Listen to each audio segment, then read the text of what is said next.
Bom, chegamos na última parte da carta aos Romanos, é a parte 4 aqui no nosso estudo. Estamos na aula 11 do fascículo 12 da carta aos Romanos, fascículo aqui do nosso programa de estudos do Instituto Alvo. Se você quer adquiri-lo, você pode pegar aqui na descrição o link e ver como é que você faz. Você pode tanto adquirir o fascículo avulso, como você pode comprar o kit da Bíblia toda. Nós estamos estudando a justificação pela fé, que é o tema da carta aos Romanos.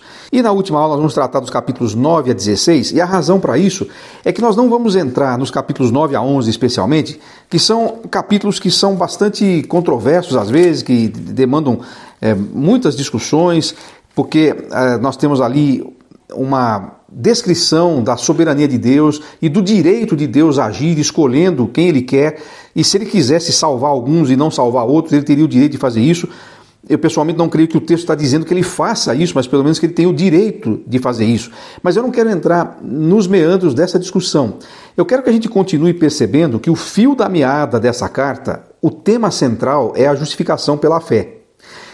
E embora ele fale de outras coisas e enseje sim outras discussões, é importante a gente não perder de vista o que ele está argumentando aqui em relação a Israel e a rejeição de Israel e ao aparecimento de um outro povo vindo dentre os gentios, na verdade uma mescla de judeus e gentios, que é a igreja. E, embora não cite a expressão aqui, é evidente que está falando que os gentios receberam a oportunidade de terem acesso à graça e de serem formados como um povo por causa da rejeição, da incredulidade de Israel. Agora, vamos de novo lá. Qual é o argumento principal de Paulo aqui? O que é que ele está falando aqui? Ele está continuando, ele não vai parar no meio da carta para fazer um parêntese simplesmente para inserir ali uma nova... Ele podia ter feito isso, mas ele não fez isso, porque ele vai continuar falando aqui de justificação pela fé e como isso foi justamente o ponto de problema para os judeus. Vamos ver o que é que ele fala. Primeiro ele vai falar do grande privilégio que os judeus têm por serem eles os receptáculos dos oráculos de Deus, da concessão da lei, do templo, das promessas. O próprio Cristo descende deles. Então ele está dizendo, os judeus, eles têm muitos privilégios. Eles foram escolhidos soberanamente por Deus, inclusive eles nem existiam como nação quando Deus chamou Abraão. Deus formou uma nação a partir de Abraão e Sara, lembrando que Sara não podia ter filhos, Sara era estéril, e Abraão, ele tinha 99 anos quando ele engravidou Sara. Então, humanamente falando, ele já não podia mais ter filhos e nem ela. Portanto, não é que Deus escolheu Israel porque eles eram um grande povo, uma nação forte, inteligente. Não, Deus formou, né? Como diz lá o profeta, Abraão era a rocha da qual eles foram tirados, foram extraídos. Soberanamente Deus fez isso. Agora, depois as escolhas de Deus na construção desse povo e ao longo da história, elas poderiam ser questionadas. Por exemplo, Jacó era o mais novo, mas ele foi quem herdou o direito à primogenitura. Deus quis escolher o mais novo e não o mais velho. E eles não tinham feito nada ainda, ele diz aqui no texto, para dizer assim, não, é porque Jacó, Esaú era profano, então foi por isso que... Não, ele tinha sido escolhido antes. Soberania de Deus. Mas ele vai demonstrando, e aí é que é o ponto, que apesar de terem todos esses privilégios, né? E lembra que não era só Sara que era estéril, Rebeca também era, né? O Isaac orou por 20 anos para até que ela tivesse filhos, aí vieram gêmeos, você sabe toda a história aí. Mas a grande questão, a questão central aqui, é que ele vai demonstrar por que Israel endureceu o seu coração e a incredulidade tomou conta. No finalzinho do capítulo 9, depois de expor a soberania de Deus, ele diz assim, que diremos então? Os gentios que não buscavam justiça a obtiveram, uma justiça que vem da fé. Mas Israel, que buscava uma lei que trouxesse justiça, não a alcançou. Por quê? Porque não a buscava pela fé, mas como se fosse por obras. Eles tropeçaram na pedra de tropeço, como está escrito, eis que põe em Sião uma pedra de tropeço e uma rocha que faz cair, e aquele que nela confia jamais será envergonhado. Veja, Israel se tornou incrédulo para com a graça de Deus, porque começou a achar que era capaz de se virar sozinho. Por isso que ele falou lá, já no capítulo 2, você que é judeu, você acha que por causa disso você já está salvo? Ele vai confirmar que não, nenhum judeu é salvo só porque é judeu. Não é porque faz parte do povo que Deus escolheu que ele já está automaticamente salvo. Ele também precisa de fé. E foi justamente aí que as coisas complicaram. Quando Jesus veio, e isso fica claro na leitura dos evangelhos, leia os 4 evangelhos assim de uma vez só e vá anotando a reação crescente não só de desconfiança, no começo era desconfiança, depois passou a ser indiferença, depois virou ódio e acabou virando morte, que veio da parte do povo de Israel. Por isso que João fala, ele veio para o que era seu e os seus não o receberam. E por que é que as prostitutas, os pecadores, as pessoas simples creram em Jesus e se tornaram seus seguidores? Porque eles entenderam que eles não mereciam nada. Enquanto os outros mestres da lei, religiosos e tal, achavam, nós merecemos, porque nós somos diferentes. Lembra do fariseu orando lá no templo, na parábola que Jesus contou? O publicano lá, quietinho no canto, tenha misericórdia, ser propício a mim. A mesma ideia lá que a gente já viu no capítulo 3, de Deus nos cobrir com a sua misericórdia pelo sangue do seu filho. Era isso que o publicano estava orando lá. Enquanto isso, o que dizia o fariseu? Eu dou graças a Deus que eu não sou igual aos outros pecadores por aí, porque eu faço isso, eu faço aquilo, eu dou dízimo, eu oro, eu jejuo não sei quantas vezes por semana e tal. Eu não sou que nem esse aí. Esse aí saiu justificado, foi para sua casa justificado, disse Jesus. Por quê? Porque ele confiou na misericórdia de Deus e não nos seus próprios méritos.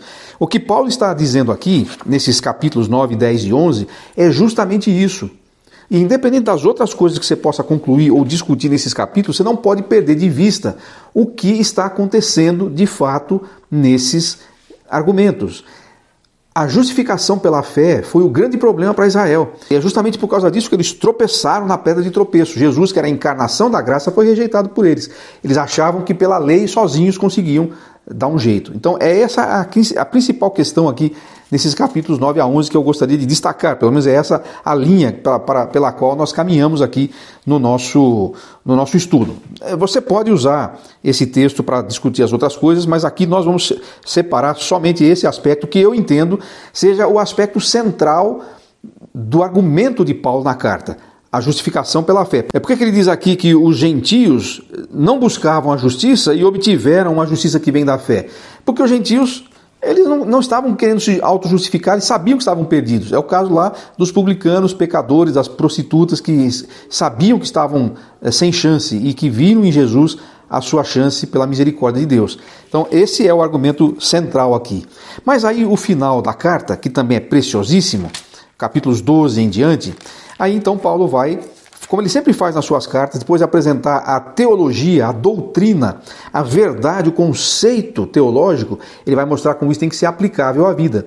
Ele começa dizendo então que já que nós somos justificados dessa maneira e apenas dessa maneira, não há mérito nenhum em nós, então o que nos resta fazer?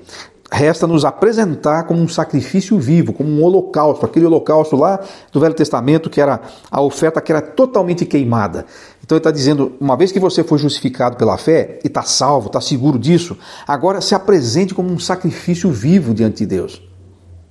Se apresente como alguém que vai ter a sua mente transformada diariamente pela palavra de Deus. E você então, ao invés de se amoldar ao padrão do mundo, ao padrão desse presente século, dos seus conceitos, você vai viver de uma forma completamente diferente, experimentando assim a vontade de Deus na sua vida. E depois você vai lendo aqui então capítulos 12, 13, 14 e 15, você vai percebendo todas as áreas que ele vai citando que devem estar impactadas pela transformação que a justificação gerou. E não é uma área ou outra, não é só a nossa vida espiritual, como a gente diz, ou a nossa vida material a gente cuida, não, é toda a vida. Ele vai falar aqui, por exemplo, do uso dos dons espirituais no serviço cristão. Depois ele vai falar da vida comunitária, os relacionamentos que nós temos que ter uns para com os outros.